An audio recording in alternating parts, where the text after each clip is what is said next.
नमस्कार, मैं हूं राहुल राजपूत और आप देख रहे हैं न्यूज स्टेट उत्तराखंड उत्तर प्रदेश का स्पेशल चुनावी शो वोट की चोट।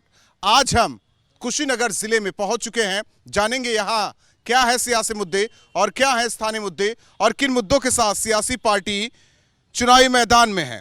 क्योंकि अगर देखा जाए तो कुशीनगर जहां आज हम खड़े हैं ये पडरौना है और पडरौना पिछले कई दिनों से चर्चा में रहा। और ऐसे में अब क्या कुछ सियासी समीकरण बने हैं, क्या कुछ सियासी तासीर इस जिले की। हमारे साथ मेहमान जुड़ चुके हैं। वरुण राय जी बीजेपी जिला प्रवक्ता जो कि बीजेपी का पक्ष रखेंगे। इसके अलावा विजय पांडे जी प्रदेश सचिव समाजवादी पार्टी प्रबुद्ध वर्ग, वो समाजवादी पार्टी का पक्ष रखेंगे। और मोहम्मद तासीन जी जो है कांग्रेस जिला प्रवक्ता। और इसके अलावा कृष्णानंद पांडे जी वरिष्ठ उपाध्यक्ष बीएसपी हमारे साथ इस चर्चा के दौरान मौजूद है। शुरुआत बीजेपी से। डबल इंजन की सरकार दौड़ी क्योंकि बीच में डिब्बे अलग करके कोई भाग गया है।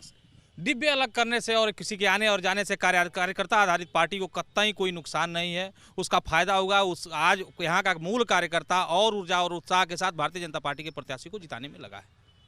क्यों, इससे पहले कुछ नहीं था? नहीं, इसके पहले था, लेकिन कोई आयातित व्यक्ति था, उसने पार्टी की संरचना से खिलवाड़ किया। और लेकिन एक कार्यकर्ता आधारित पार्टी है, लोग आते जाते रहते हैं, पार्टी चलती रहती है, संगठन आधारित कार्य। मिला 5 साल में कुछ? 5 साल में मिला ही है। भारतीय जनता पार्टी की जनोपयोगी योजनाओं से ढेर सारा लाभ यहाँ के आम लोगों को मिला है। इस जिले को इंटरनेशनल एयरपोर्ट मिला है, मेडिकल कॉलेज की सौगात मिली है, इससे ज़्यादा। और ढेर सारी सड़कों का संजाल बिछाया गया है। प्रत्येक 2 बार महीने में राशन मिला है। ढेर सारी उपलब्धियों पर चर्चा की जाए तो सुबह से शाम हो जाएगी, उपलब्धियाँ समाप्त नहीं। लेकिन विपक्ष तो ये नहीं मानता। विपक्ष के मानने से आम जनता मान रही है, विपक्ष के मानने और न मानने से क्या होता है? अगर विपक्ष मानती या आम जनता मान लेती, विपक्ष मान लेता तो स्वामी जी क्यों भाग जाते? स्वामी जी परिवार आधारित व्यक्ति थे, परिवार आधारित पार्टी में चले गए। उन अपने मूल स्थान पे चले गए, वहाँ भी 2 साल से अधिक नहीं रह पाएंगे। लेकिन उनके उज्जवल भविष्य की मंगल कामना है पूरे भारतीय जनता पार्टी की तरफ से कि शेष जीवन उनका अच्छा गुजरे। राजा साहब आए हैं, बढ़िया है। राजा साहब शालीन व्यक्ति है, यहाँ के नेता हैं, यहाँ के लाल हैं। कांग्रेस के एक वही जड़ थे, उसको भी आपने अपना लिया? नहीं, आने जाना लगा रहता है, लेकिन जो आए हमारे साथ, हमारी संरचना को स्वीकार करे और हमारे साथ रहे। और भारत संरचना में कुछ दिन ही लोग फिट होते हैं, इसके बाद निकल लेते हैं। नहीं, बहुत सारे लोग हमेशा के लिए फिट हो जाते हैं।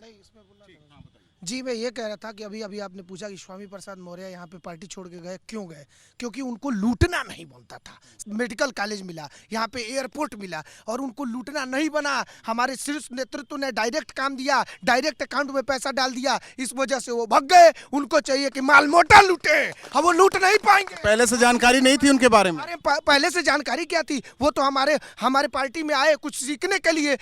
तो समाजवादी पार्टी लड़ाई में है? लड़ाई में क्या, सब लोग समाजवादी पार्टी से ही लड़ रहे हैं। समाजवादी पार्टी पूर्ण बहुमत की सरकार बनाने जा रही है। यहाँ की बात कर रहे हैं, कुशीनगर की बात। कुशीनगर में तो समाजवादी पार्टी भारी बहुमत से जीत रही है। कैसे? स्वामी जी को ले जाने के बाद?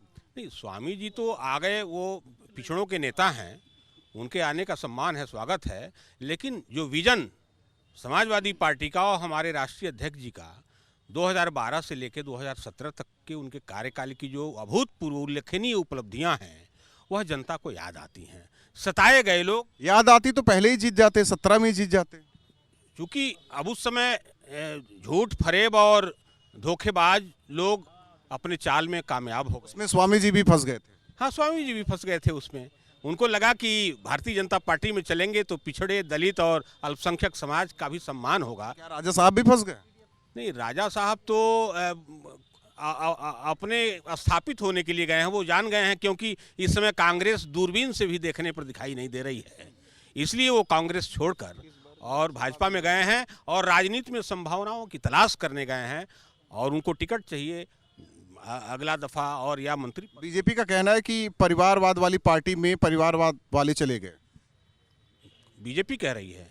नहीं, परिवारवाद क्या, हम कह रहे हैं कि मैं अपने घर से अकेले समाज सेवा करने के लिए निकला हूँ, मेरा बेटा, मेरा पोता, मेरा भतीजा भी निकल के समाज सेवा कर रहे हैं, तो इसमें कौन सा परिवारवाद है? हम कोई किसी का हक तो मार नहीं रहे हैं, सब लोग मिलकर जनता की सेवा कर रहे हैं, दबे कुचले पिछड़े। एक चीज उन्होंने कही, मन से याद है हमें, 85 और 15 बाबा जी कहते थे 80 और 20, 85 क्या है? इसे ये तो चुनाव में नारे लगते रहते हैं। हमारी पार्टी समाजवादी, फिर 15 ही बता दीजिए। नहीं, समाजवादी पार्टी है। इसमें सर्व समाज सर्व धर्म समभाव की बात है, जो हमारे राजनीतिक पार्टी के संविधान में लिखा हुआ है। स्वामी जी गए मन से कह रहे हैं कि 85-15। वो उनका निजी वक्तव्य हो सकता है। उनका निजी वक्तव्य हो गया। अब